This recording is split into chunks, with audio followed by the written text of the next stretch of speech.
Christmas. It's that time of year where if you live in a household like I do, you'll probably find that chili divides people, and incorporating chili into Christmas dinner isn't always the easiest thing because not everybody wants chili, God knows why, but there are people on this earth that still don't deal with either the flavour or the heat. So what we're going to do, we're going to show you how to do a really simple but festive stuffing that uses chili brilliantly. And what we're going to do with it, we're going to turn them into stuffing balls, simply because you can have them on the side of your plate. Therefore, it's not going inside the bird or whatever meat you're cooking. It's not going to upset anyone. It's not going to leave people picking stuff out, etc., and complaining through the meal. So, nice and simple. It's a chestnut, mushroom, chili, and horseradish stuffing. So it's quite festive. It's the kind of thing you can make all year round, as long as you can get the main thing is trying to get the chestnuts throughout the year. But it's good stuff. So yeah, so if you're a fan of chili, this is a good Christmas stuffing, and if you're a bigger fan of chili, then do like and subscribe to our page, of course. So we'll just talk you through ingredients a second, and then we'll get on to the cooking. So in front of me, I've got everything we need for this this stuffing. We've got bread. Bread is pretty crucial. We're going to cube that up. We're going to blitz it into breadcrumbs. We've got our seasoning. We've got a green jalapeno and a red cayenne. Reason we're using that, apart from the fact they're nice Christmassy colours, the earthy flavour of the green jalapeno is going to work very well with the mushrooms, whereas the cayenne is a lovely sweetness. It's going to work with those chestnuts. Those chestnuts are gorgeous this time of year. They're nice and sweet, almost like a caramel flavoured nut. Absolutely fantastic. And then on top of that, so we've got our chilies, we've got some chestnuts. We've actually roasted the chestnuts this morning. This is about 500 grams, just under, of chestnuts that we've roasted. We've just crumbled, as you can see, which can go into the stuffing. On top of that, we've got our chestnut mushrooms. You don't necessarily have to use chestnut mushrooms, but that's what we like, just for the colour, really, and that's what we've gone for today. Again, what we're going to do with the chestnut mushrooms is we're just going to loosely cut them, and then we're going to put them in a blender. We're going to blitz them down into very small shards, because we're going to cook those out in the pan so they release all their liquid and they soften down. And you don't want anything too big, so when you're preparing this, don't go overboard with the size. Smaller is better, because otherwise you get great big chunks of things that when you're actually cooking it in the oven, they can burn and whatnot. So you want a nice compact ball, so small is good. So we've got a mushroom, a little bit of onion and garlic as well, which we'll actually be putting in the pan first to soften down. On top of that, they're going to be softened with the butter. We've got lemon. We're going to put the lemon juice in. You want something just to cut through a little bit nicely. We've got some nice fresh flat leaf parsley. And then something that's quite British, really, we've got horseradish sauce. Not every country does it in sauce form. It's more of a grated root, but us Brits seem to quite like it as a sauce, which is often mixed down with the likes of vinegar, a little bit of sugar and salt as well. And also, normally you get a little bit of radish as well as horseradish in these sauces. On top of that, we've got a little bit of water, which we may need just a little bit of, just to make sure that the moisture is, sorry, not the moisture, the stuffing is malleable, really. So you don't want it too wet, but you don't want it too dry. So that's really our ingredients. It's pretty straightforward. So without further ado, we're going to crack on. We're actually going to go and blitz our bread first. We don't put it in straight away, but once that's done, we can cast it aside. It's nice and dry, and then we're going to use the blender to do all our bits and pieces, and we'll get it in the pan and on the go. It goes straight into a blender, and the blender's just to the side here. We'll pop it in, and we'll give that a quick blitz in a second.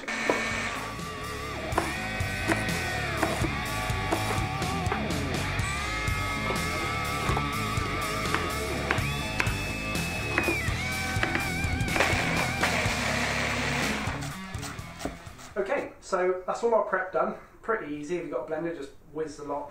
So we've got our onions, chili and garlic, which are all blitzed down nicely here.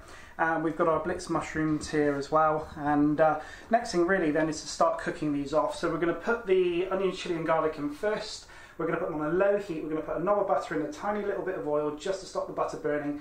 Really gentle heat. We want to sweeten those onions really, and just get them sort of very soft and translucent. We're then going to add the mushrooms in. Again, keep it on a fairly low heat, and those mushrooms will start to release all their waters, and we'll let that cook out for a while, at which point we'll then be looking to assemble the rest by adding in the likes of our breadcrumbs, chestnuts, lemon juice, etc. Right, so need a nice knob of butter, like so. straight in the pan. We've got our pan on a nice low heat. We're going to let that melt through. Just add a little touch of oil just to stop the butter burning. Doesn't need a great deal. So our butter's melted. We can go straight in with the chili, onion and garlic. At this point you can actually add a little pinch of salt and pepper if you want as well. Don't go too crazy with it. Right, so our onions, garlic and chili are lovely and soft now. They're nice and golden. So we'll take a quick look in the pan and see how they're looking. So they've just sweated down a bit and they're lovely and soft. So without further ado, let's get our mushrooms in. It may seem like quite a lot this. It's 500 grams of chestnut mushrooms. Don't be worried about that because these will, once they've released their water, they're just going to really shrink down. This is also another good point or time really, just to pop a little bit more seasoning in. The salt will help the mushrooms just release their liquid. Don't go overboard, but just a little bit will do yourself a favour. So we're just going to pop a little bit. So our mushrooms have cooked. They're looking good. They've cooked out the waters, just a slight bit of moisture in there still, which is fine. And we're going to basically now just assemble everything. So we're going to pop. Let me just get this in the pan. So we're going to get in the pan. I'm getting this in the bowl. You want it off the heat now, really. The heat's done its work. There's nothing needs to really be cooked apart from when it goes into the oven now. So there we go. That'll do us. And then really simple. In with the breadcrumbs. In with the chestnuts. And I implore you to use horseradish. Even if you don't like horseradish, give this a go. It sweetens down brilliantly. It's a fantastic thing to use. So we're gonna, what we'll do, we'll have a little taste in a bit, but we're putting in about 4 good dollopfuls at the moment. So very, very heaped teaspoons. I'm going to put in our fresh parsley as well, just like so. And a squeeze of just one half of a lemon just for the time being. And then we'll check the acidity as we're going along in a little while. And now all we need to do is stir it and then turn it into our stuffing balls. So our mixture is sufficiently cool to handle now. It hasn't got to be ice cold or anything of sorts. You just need to be comfortable handling it with a little bit of warmth in it still. The way I like to do this is using 2 spoons. There is one that I've just prepared already, which we'll just scan in on now. And this is loosely the size you want, which is round about a golf ball. You can go bigger or smaller if you want, but I think this is quite a nice little size. Lovely Christmassy colours with the flecks of Cayenne, Jalapeno and Parsley going through it as well. Get your oven on at this point. You want to look around about gas mark 6, which is about 180 to 200 C. And then whilst you're preparing the stuffing balls, then you're going to have a nice hot oven waiting for you. I tend to use 2 spoons. The reason I do that is I tend to find that if I do it with 2 spoons, I can gauge and just chop off little bits of extra. Just pop it into your hand, just very lightly roll it. You don't need to press it too hard. And that creates a lovely little stuffing ball. Keep going until you've got a nice tray full. And then what we'll do is we'll be popping those in the oven once we've got them all laid out. And that's our stuffing balls done. So we need to just get them straight in the oven. Oven's been hot. There we go. So that is on gas mark 6. Right, so we've had around about 25-30 minutes of cooking time. So we're going to now get our stuffing out the oven and just see how they look. There we go. So they've darkened in colour, and we've just given the squeeze test. They should be fractionally sort of soft and bouncy, but come back to shape. Yeah, that's what we want. So we can fit a nice crust on there. That is good to go. That really is it. This is less than a fiver's worth of ingredients, and it makes a really good Christmas stuffing. We're going to plate this up, just decorate it a little bit. You do it your own way, however you see fit. You might just want to slap on one with your meats, and off you go. So we're just going to pop these now on our little plate here, all loosely the same size. And I do suggest that when you are making this, if you're going to have a go at this at home,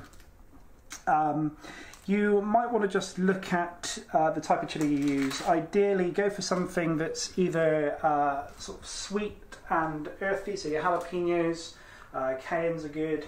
Habaneros as well, if you want a little bit of citrus element, but work with lemon juice. The algae family are great. Try and avoid the super hots really. Ghost peppers are really fruity. I wouldn't say it works desperately well. Same with like your scorpions and reapers, are quite floral. So I know people like their heat, but this isn't all about heat. This is going to have a good bite in it still, but it's going to have complementary flavours throughout.